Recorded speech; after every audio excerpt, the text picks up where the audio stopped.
What's the margin of error chances? Okay, honestly, I'm asking you this: doing it with your two hands. Obviously, this is doing it with your two hands too, Yes. but robotically. Yes. What's the difference, give or take? This is accurate within millimeters. Within millimeters. So this is that precise. Your incisions, your suturing is extremely accurate. फलामको शक्ति र गुणले भरिएको prime बिलेटबाट बनेको carbon, म्याङ्गनिज, sulphur र फस्फोरसको सन्तुलित सम्मिश्रण भएको, आकारमा समानता अनि तौलमा एकरूपता रहेको, गुणस्तरमा उत्कृष्ट हरेक निर्माणको मेरुदण्ड, Panchakanya 500 XT raw 550 XT।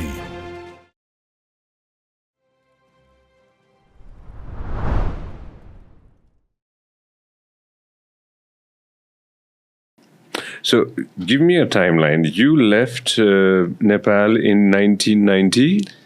93. 1993. I'm getting on a bit. No, you're all right. You're all right. I'm almost 50 now. You left in 1993, and then you studied your whole adult life. You're still studying. Yes. A doctor never stops. Yeah, you need to keep learning. You need to keep updating. The technology is advancing. Even the surgical robots that you were seeing, the multiples. I've been through kind of all the generations of Da Vinci systems, Da Vinci S, SI, XI, X, single port that you saw in the video clips. So I've used all of those platforms. Let's do it, Haitha. Let's do it one by one. I hope you have time, all right? The first one that you used back in 2006, you saw in 2006 was? 2006 was the Da Vinci. Da Vinci. Yes. Okay, Da Vinci 2006 got it. Let's show everybody the progress, because I know this conversation is going to go worldwide. So let's show it to everybody. All right, some doctor sitting in San Francisco might be listening to this. So let's break it down. Da Vinci 2006. That was the first one. So Vinci, I believe it was Da Vinci S. Da Vinci S 2000 S. Yeah. And then we had the Da Vinci SI system after that. Oh shit, and this then is something else. All right. Which one do you think you saw for the first time back in the day? It was maybe just the Da Vinci system. Da Vinci system. The one that I then used in 2011 was SI. All right. So these were one of the first ones, right? Yeah. That looks so old. Yeah.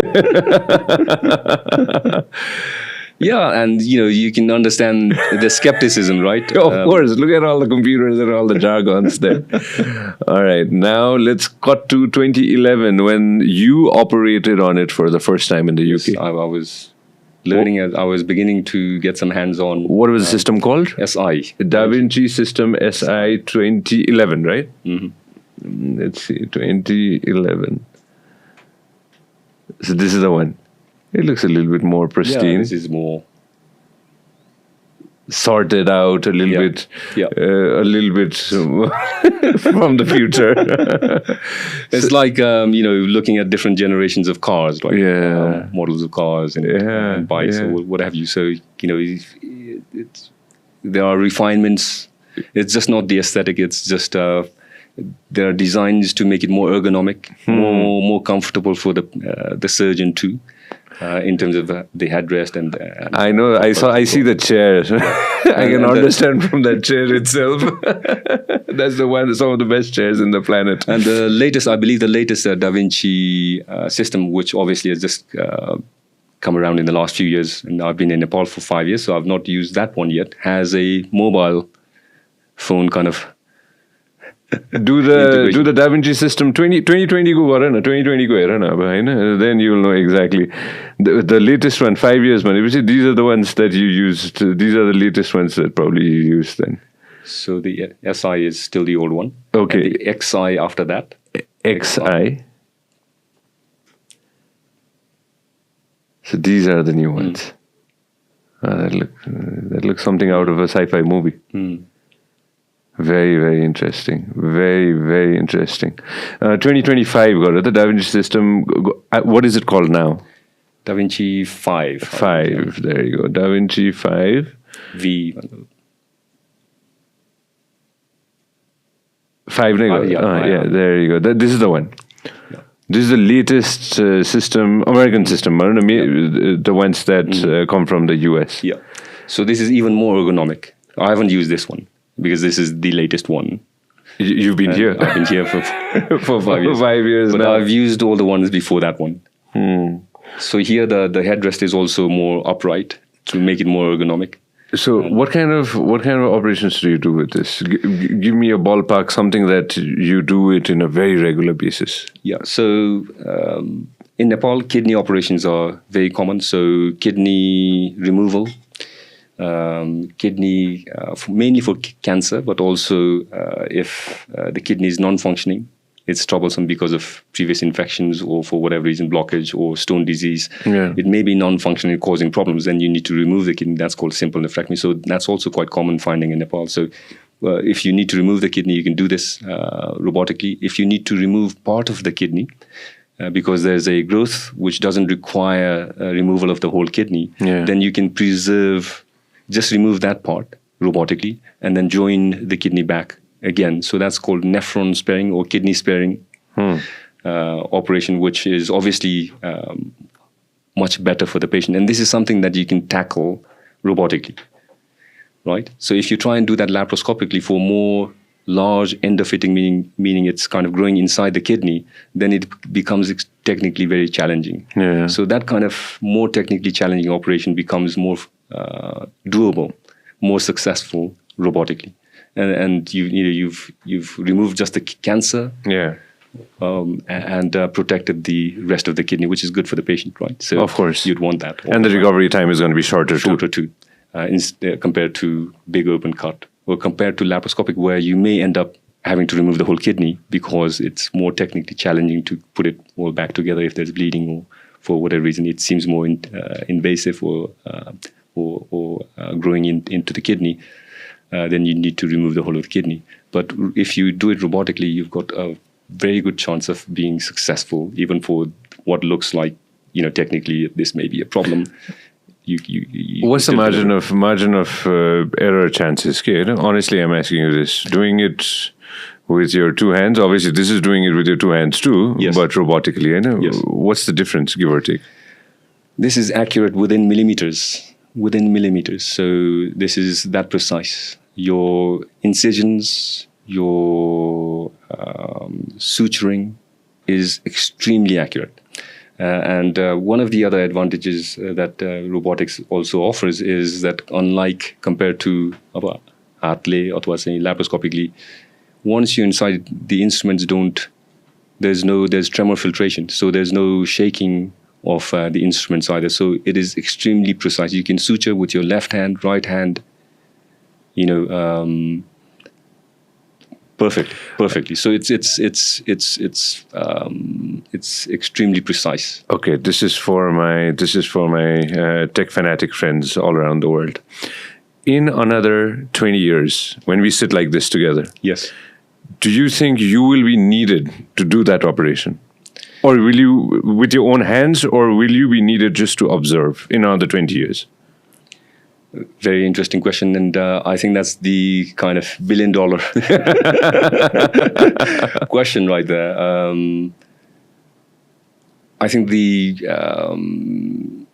companies, the tech people, a lot of people in the medical field are also quite confident that, seeing the rapid improvement in technology over the last 10, 20 years, that in the next 10, 20 years, a situation like that may be, quite a common scenario where you're doing certain operations, completely almost in an automated fashion where, the surgeon isn't physically operating. You've kind of programmed the robot to deliver the operation. So I wouldn't say no. That's maybe possible. It'll go into autopilot mode itself. Yeah, something like that. And there are already certain operations which are being done like that. So like which ones? There's a not for prostate cancer. So for example, for benign non-cancerous prostate growth, the conventional way that we do it is we go in with the telescope through the water pipe, in the male water pipe to the prostate and core out the prostate. So there's a robotic system which is already doing that within minutes. Without human interference? Without during the operation. Something that would normally take 45 minutes, 60 minutes to do, with the surgeon actually scraping out the prostate to bore out the prostate to create the improved water flow, urine flow. So that kind of operation is already being done. And this is already clinically approved. And maybe, a commonplace in the next 5 years, even Nepal, India, too. So that's a different kind of operation, but there are certain operations where, that could be applicable. Okay, so let me pick your brain on something else. Do you think with the help of artificial intelligence, whatever knowledge you've gained in the past almost 48 years of your life, right? Yes. That knowledge and the knowledge of combined professionals from all around the world can be put into this system, and maybe the system could just do it by itself in another few decades. I don't say, I wouldn't say that's not possible. I think that, that may be possible. Where there is no doubt is in terms of diagnostics. That's already proven itself in certain scenarios, contexts. For example, AI in pathology or radiology, where the pathologist needs to, for example, I send them a piece of kidney or a piece of prostate, and they need to kind of look at different slices, spend hours going through it, making sure that it's exactly what they report. So they apply a lot of different staining, and there's a lot of, it may take a few days to kind of do that, and then it may take them a few hours to actually do a detailed report.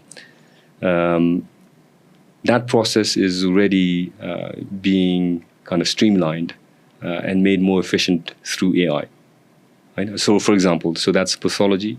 So for example, in radiology, looking at X-rays, CTs, MRIs, because if the AI system can categorize it into, okay, this is clearly normal, which may be 90% of the cases. Let's say, for example, out of 100 X-rays, 90% of them are completely plumb normal. There's no way that they can be. So through the deep data and through all the information that they have, they can categorize it, confidently into no need for the radiologist here because it's all normal. तपाईले हाम्रो clip एकदमै enjoy गर्नुभयो होला। अब पुरै video हेर्नको लागि चाहिँ युट्युबमा सब्स्क्राइब गर्न नबिर्सिनु होला।